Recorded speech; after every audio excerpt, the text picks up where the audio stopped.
So now we will start this multi-stage amplifier. So what is need of this?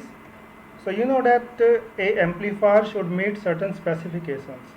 So for example, this input resistance normally expected input resistance is 1 mega ohm, and output resistance should be very small.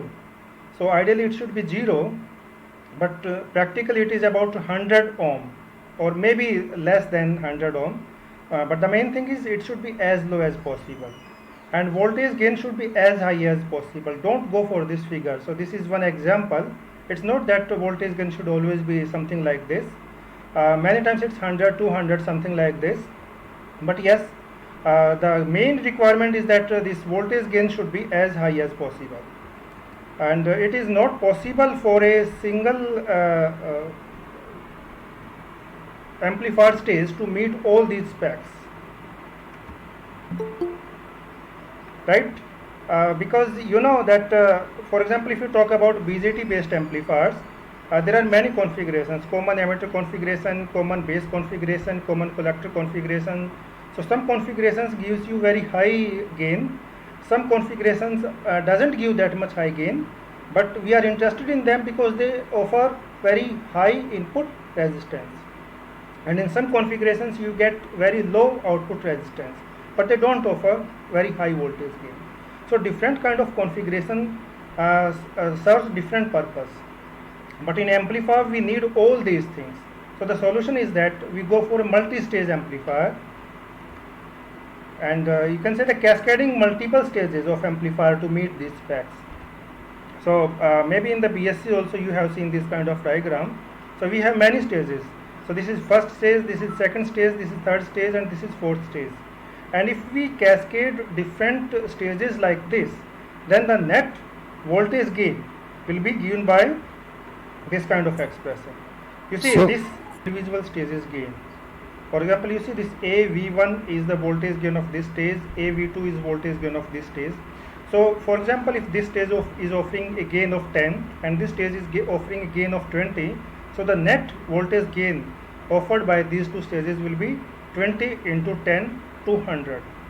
So that way we can keep on adding different stages, and we can achieve very high voltage gain. So practically a amplifier consists of number of stages connected in series like this. Now the input stage serves some purposes, some special purposes, and this intermediate stage have some different purposes, and in the same way, see, this third stage will give you some different kind of advantages. For example, if you talk about the input stage, definitely input stage should offer you voltage gain, right? And another requirement about this input stage is that it should offer very high input resistance. So otherwise there will be a loading effect, and because of loading effect there will be loss of signal. So normally when we load a signal to a system, this is requirement that the input resistance of first stage should be as high as possible as compared to the resistance of the source signal, right? Ideally source signal should offer zero resistance, and this first stage should offer infinite resistance. Practically that doesn't happen. So the main requirement is that the first stage should have very high input resistance. So this stage will also offer some voltage gain, but primary aim or primary focus on the first stage is to achieve very high input resistance. Another main purpose which this first stage should serve is that it should have very high common mode rejection ratio. In case of differential amplifiers, you know that there is a common mode gain also, and we prefer that common mode gain should be as low as possible as compared to differential voltage gain. And for that purpose we try to have as high as differential gain and as low as common mode gain, and for that there is parameter common mode rejection ratio that should be as high as possible. So these are three main functions which this first stage should achieve. And if we talk about the second stage, so here that input resistance is not that much main concern. Here the main concern is that this stage should offer high voltage gain. It should be able to raise the level of signal to as high as possible. Whatever maximum voltage gain we can achieve from here, that we try to achieve from here. And another purpose which this stage serves is that it can shift the DC level for required voltage swing. Right? For example, you know that AC signal in case of amplifiers is superimposed on a DC level. So if we want a different DC level, that can also be added in these stages, in the intermediate stages. And another purpose is that if, for example, that condition is applicable to differential amplifiers only. Suppose we want a single-ended output, not a differential output. So that type of conversion is also possible here. So you have seen in the previous lecture one such configuration. For example, this differential amplifier with current mirror. So that configuration offers this advantage that the input may be a differential input and output can be a single-ended output. If that kind of requirement is there in a system, so that purpose can also be served by this second stage, right? And the third stage, here we prefer this stage to have very low output resistance, because once the signal crosses this stage, that signal will go to load, and we don't know how much resistance that load have. And normally many load they offer very low resistance, and for that load this amplifier will act as a source. So the requirement is that the source should have very low resistance as compared to load, otherwise we will not be able to transfer the signal effectively to the load. So this amplifier is designed in such a way that the primary target is to achieve low output resistance here. For example, if you take the example of a particular load, for example this speaker. So speaker, you know that the resistance offered by speaker is about 10 ohm, something like this, or maybe sometime less than 10 ohm depending on its rating. So in that case, if the speaker you want to connect here at the output, then the output resistance of this amplifier should be very low as compared to speakers. Suppose if speaker have 10 ohm resistance, it should have like 1 or 2 ohm, something like this. So that is the main criteria for designing this output stage. And the second criteria is that the current supply required by the load. So I took one example of a speaker here. So speaker, if it has 10 ohm resistance and you apply a signal of a few volt here, so definitely large amount of current will pass through the speaker. So this stage should be capable of supplying that much amount of current. So if we go to the preceding stages, they may not be able to supply that much current. So the transistors and components which we use here, they are not for that high power rating. So they may be able to supply few milliampere of current, but when the signal crosses this output stage, it should be capable of, this stage should be capable of allowing large current to go to the load. So the current supply required by load, that has to be met by this last stage. So about this current supply requirement, we need not to worry about these stages, because these stages are sending signal to next amplifier stage, and that amplifier input signal input resistance is not that much low. So here we need not to worry about very large current requirement. The current will be in few milliampere, but once current goes from this output stage to load, the requirement of current is very important. You have to see how much current the load need, and according to that you have to decide the rating of the components in this stage. And that's why sometimes we see that the power conversion efficiency also. So you remember we discussed push-pull amplifier, and in case of push-pull amplifiers, I told you that the power conversion efficiency is very high. That's why, because whatever DC power we are getting in this amplifier, that power, the maximum amount of that power should be supplied to the load. And another requirement is that signal swing, whatever signal swing, the signal swing means the maximum output and minimum output. So this signal swing which is needed for this load to operate, that voltage swing should also be ensured by this last stage. So when we design a last stage, we always focus on these parameters. We are not much concerned about the gain here. because the major component of gain has already been achieved in the preceding stages. Now, if you talk about two-stage CMOS op-amp, so this is the, you can say, the main topic. In the previous two slides, I was discussing about the basic requirements in case of multi-stage amplifiers. But if you talk about your curriculum, so this is the main topic which is mentioned in your curriculum: two-stage CMOS op-amp. Because in op-amp we use differential amplifiers. Sorry.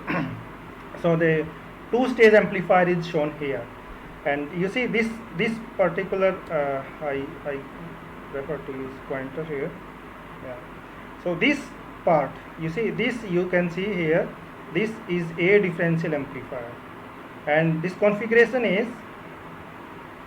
you can say current mirrored load configuration. So this is just an example that the multi-stage or two-stage op-amp or two-stage differential amplifier may be connected like this. So this is your main input stage. So you can see the transistors from M1 to M5. So this is the input stage. So the most differential amplifier with current mirror load, definitely you can see from the figure here, and differential input is used here, and this output is a single-ended output. So here in this example, from the first stage itself we are going for this conversion, because it's just two-stage amplifier. In case of two-stage amplifier, the most of the requirement has to be met by the first stage itself. So single-ended conversion is also here, and definitely it provides common mode rejection also. So it provides voltage gain and high input resistance. So input resistance, you can see, is already very high. In case of MOS based system, we need not to worry about input resistance so much, because you can see here for this input, zero current, input current. For this input also there is zero input current. So the input resistance in MOSFET based amplifier is normally infinite. And single-ended conversion is also, you can see, we can get from this node, we can get output. Now the second stage or output stage, because it's only two-stage amplifier, so second stage itself is output stage. So that is from implemented using this M5 and M6. So there is a mistake here. This is actually M6 and M7. These two transistors, this is mistake here, so you can correct it. So this M6 and M7, these two transistors are used here. M6 and M7. This is two stage, second stage. And you can see here, the second stage is not differential amplifier stage, because the second stage have to serve different purposes. So here the second stage is implemented with the help of a common source amplifier with a current source load. You see here, this is a amplifying device for the second stage. This output voltage is going from here to the input of this, and this is amplifying device here, right? And its load is here. You see, this is not N-type device, this is P-type device, and in P-type devices load is connected to this side. So the load is connected here, and this load, again you can see, this is implemented with the help of a MOS device. So this is your second stage. This is your second stage, and it's not differential amplifier stage, because here we have single-ended output, so we don't need differential stage here. And this load, you can see, this load is implemented with the help of MOS, and this MOS is connected in current source configuration, constant current source load. You already know about in MOS inverting amplifiers using current source load. So this M7 is amplifying device, and this is your load device, right? And you know, if we are using this device as a current source, we need to bias this device. So we need to apply some DC voltage here, and that DC voltage will decide how much current will pass through this part. But here in this case, you can see this DC arrangement. This DC arrangement is achieved like this. You see, its bias voltage is achieved from this reference point. And you see, if we look at this combination, this M6 and M8, this is a current mirror arrangement, right? So you can say that this current source is biased with the help of current mirror, And you see here, this is some you remember the working of current mirror circuits. So this is some resistance here, and this is VDD here, or you can see, and because of this AI reference current will pass through this portion, and exactly same current will be mirrored into this M6 through this M8. And you can see that in case of this first stage, this is a differential amplifier stage, this ISS is supplied by this M5, and M5 is also biased using this device. So this reference voltage is biasing two sources here. One source is the constant current source of this differential amplifier, and second is this constant current load of this second stage, and both these bias voltages are achieved from this. And so now whatever current is flowing here, that current will decide how much current will go into this branch and how much current will go in this branch. But remember this thing, current mirror doesn't mean that if 5 milliampere current is passing through here, it means 5 milliampere will pass through here and 5 here. No, it's not necessary, because from the working of current mirror, which you discussed in the class, you know that W by L ratio of this device and W by L ratio of this device will decide what fraction or what multiple of this current will pass through this. It's possible that if 5 milliampere is passing through this device, here we can achieve 6 milliampere by tuning the W by L ratio of this device. In the same way, by tuning the W by L ratio of this device, we can achieve here 2 milliampere also, right? But only thing is that this current which is flowing here, that will be controlled by this branch, and the current flowing in this branch, that will also be controlled by current in this branch. And this is current mirror operation.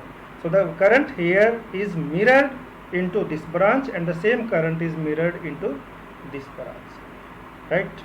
So the bias arrangement, you can see the bias current of input differential amplifier is provided by M6. This is M5. So there is some mistakes here, because I changed this slide later. I changed this image, but I forgot to change these values here.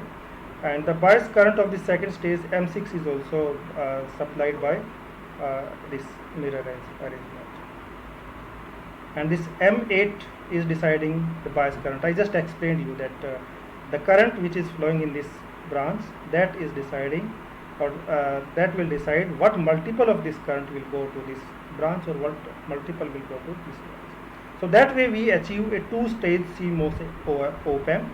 First stage is a differential amplifier, and it is single-ended output here, and the second stage is a common source amplifier with current source load. Remember, load is here, so normally we connect RD. So this RD would appear here. If we use RD, that RD would appear here, right? But we are not using passive resistors, we are using active resistors, and that's why this RD is replaced by this part. So there is nothing here. I am just showing it to give a clear idea that what component this device is replacing, and its current source. So if you have any doubt up to this point, you can note down the doubts, and later we can discuss. And if you feel that it is necessary to discuss at this stage itself, so you can interrupt me, and I will be ready to answer your question. And here in this figure, you see there is one important thing. This part, this Miller capacitance, this CC, this is a type of feedback capacitance. You see, this is the final output of this two stage, and this output node is connected to input of this second stage through this capacitor. So this capacitor serves a very important purpose here. So normally if we have these two stages, so the output of this stage will offer you a pole in the frequency response graph. So I think you already know the meaning of pole from the previous lecture. So this output will offer you a pole in the frequency response graph. In the same way, the second stage output will also offer a pole. right? And normally we have seen that the pole which has low frequency, that is dominating pole. But sometimes what happens, the output resistance of both these stages is very high, and these poles are very close to each other. So that creates some problem in the stability of system, and some problems in the phase diagram. So those things are beyond the scope of your curriculum, but just a basic idea I am giving you, that if the pole frequency of this stage and pole frequency of this stage, they are very close to each other, then there are some problems in the stability of the system. So the requirement is that those poles should be separated. So means there should be a frequency gap, significant frequency gap between these two poles, and for that purpose this capacitance is included here. So you will see in the coming slides how it affects. So in order to move further, we should understand the equivalent circuit. So are you all listening? Yes, sir. Yeah. Yes, okay. sir. Yeah, right. So I thought कि सब सोना गए हो, चले ना गए हो. So now we will see its equivalent circuit, because you know that equivalent circuit is very important. Most of the parameters we found from the equivalent circuit. So if you draw the equivalent circuit for this configuration,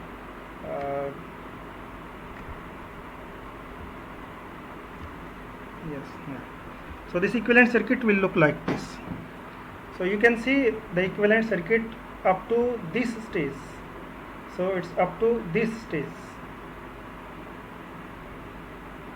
All this part is the equivalent circuit of this differential amplifier. This part. So you have seen when we were discussing the differential amplifier with current mirror load, this equivalent circuit was something like this, and this is, you can see, high frequency equivalent circuit, because here we have considered the capacitive component also. The C1 capacitive component is for this output, right, and this C2 capacitive component is for this output at this node. But in case of this current mirror load configuration, we are not much concerned about this side, because our real output is here, right? So we focus on this capacitance and this resistance, and this R2 is the, you remember we discussed it before also, it's the parallel combination of output resistance of this device and this device. And this part is coming from this second stage, and second stage, you know, it's not differential stage. This is just a common source amplifier with current source load, and this CC coupling capacitor is this capacitor which is connected between this output and this input, right? Now this equivalent circuit can be reduced to this part, like this. So as I told you before that this much part we can ignore, because we are taking output only from this side. So what is happening here, we can ignore that part. So it's taken from here, so we are taking into account only this part, and here this current is the current, here net current, and this R2 actually is represented as Ri. Ri means the output resistance of first stage, and this C2 is replaced by Ci, again first stage, and this R3 and C3, they are indicated by this Rii, or you can say R2, C2, like this. So this Ri, you see this Ri, that is actually your R2, and that is parallel combination of output resistance of this device and output resistance of this device. So this part you understand from the previous lectures also, when we were discussing the differential amplifier with current mirror load. And this R2, that is actually your R3, and that is coming from this configuration. And from this common source configuration also, you know that the net output resistance is the parallel combination of this and resistance of this drain source resistance of this device and drain source resistance of this device. They both will come parallel to each other. Output we are taking from here, and this will be grounded and this will be grounded. So since this top is grounded, bottom is grounded, both grounds will join, and then that's why these two are coming in parallel. They are coming like this. And about C1 and this C2, that also you can see this Ci is actually our C2, and C2 is the net capacitance at this node, right?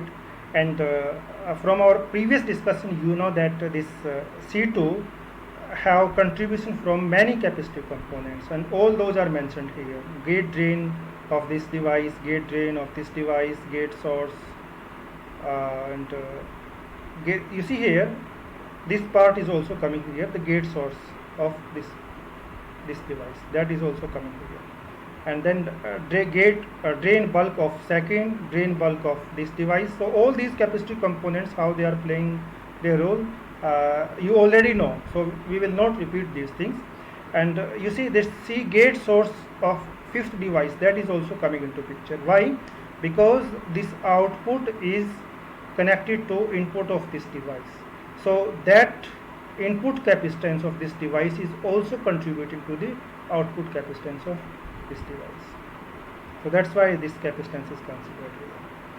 And if you talk about this C2, this is actually C3, and that is output capacitance which is connected between this node and ground. So all these, the gate drain of 6 and gate drain of drain bulk of this 5 and drain bulk of these two, and gate drain of this also will play a role here. And the CL is the load capacitance that is included if there is a load connected here. So sometime it is not there, sometime it is there, so we have to see depending on situation.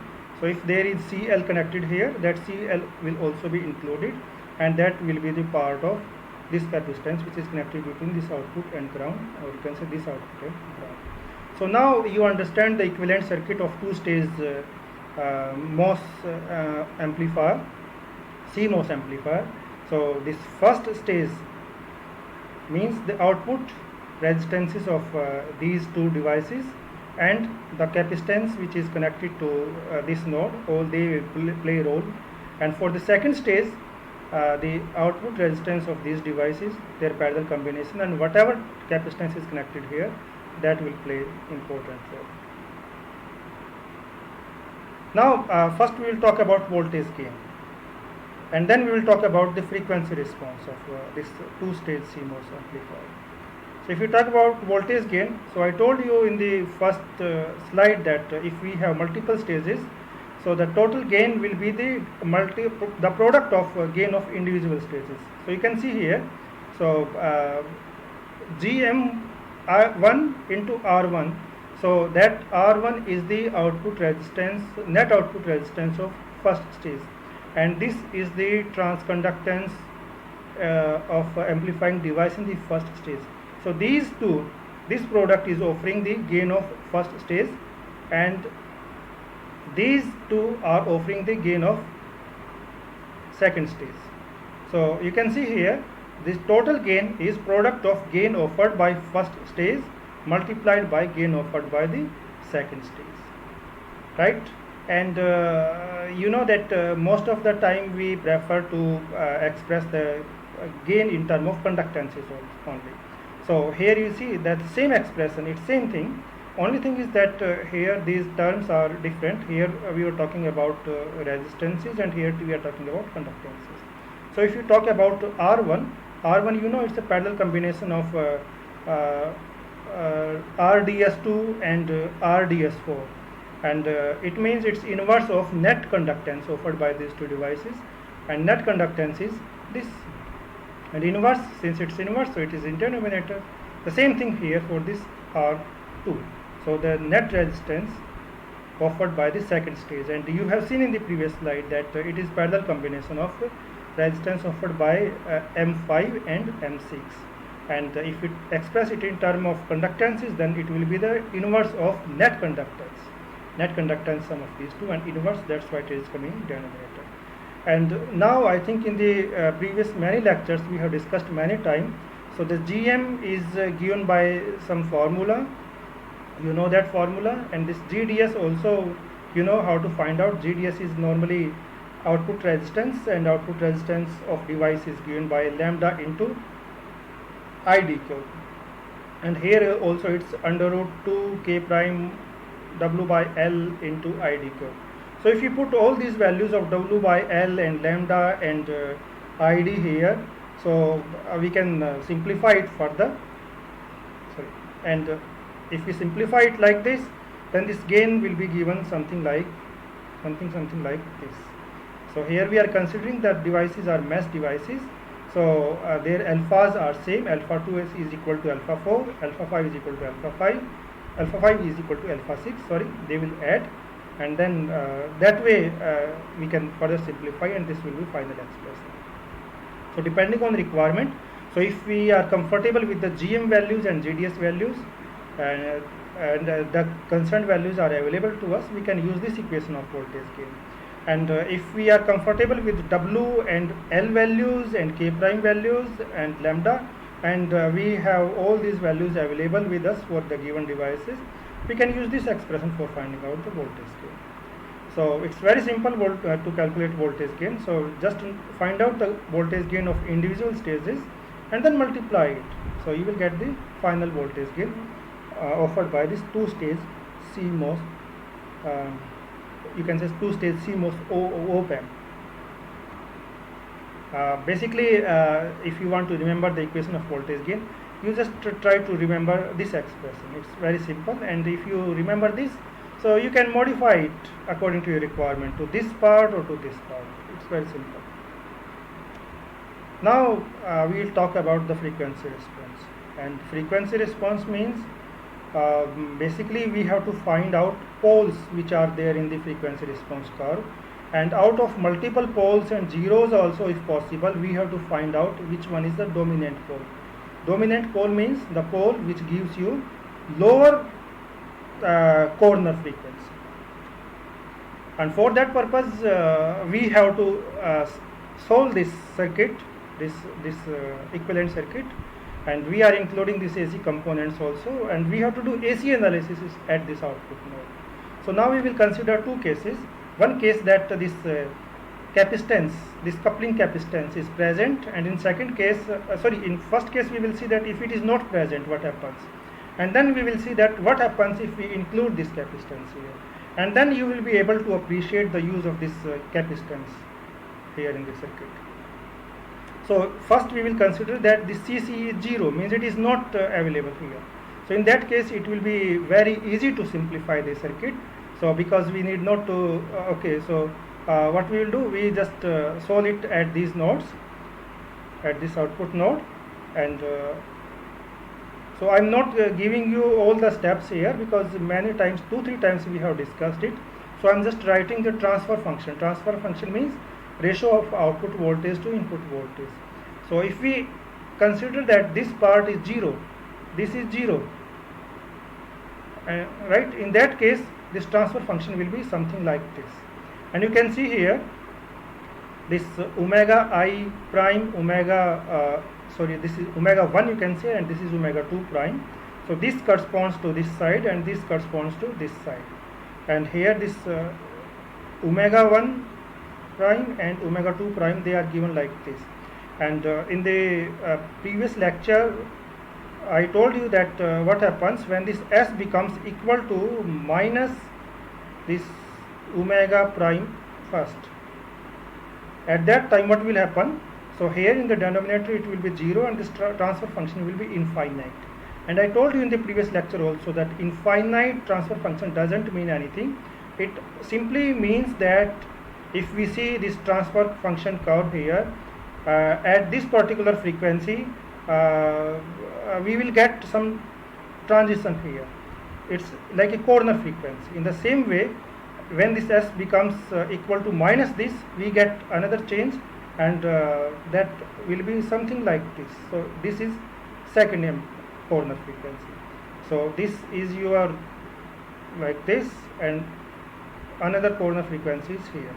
So that way you can find out these corner frequencies by putting this S equal to this, S equal to minus this.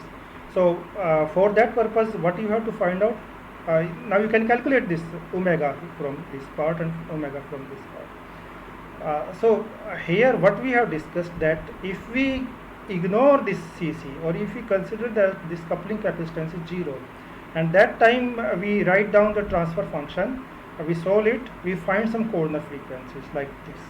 And now you will see in the next slide that if we include this coupling capacitor here, what kind of changes we see. See here, if this coupling capacitor, you can say this feedback capacitor, it's not coupling, it's feedback capacitor. So if this feedback capacitance is not 0, in that case if we write transfer function, this transfer function will be something like this.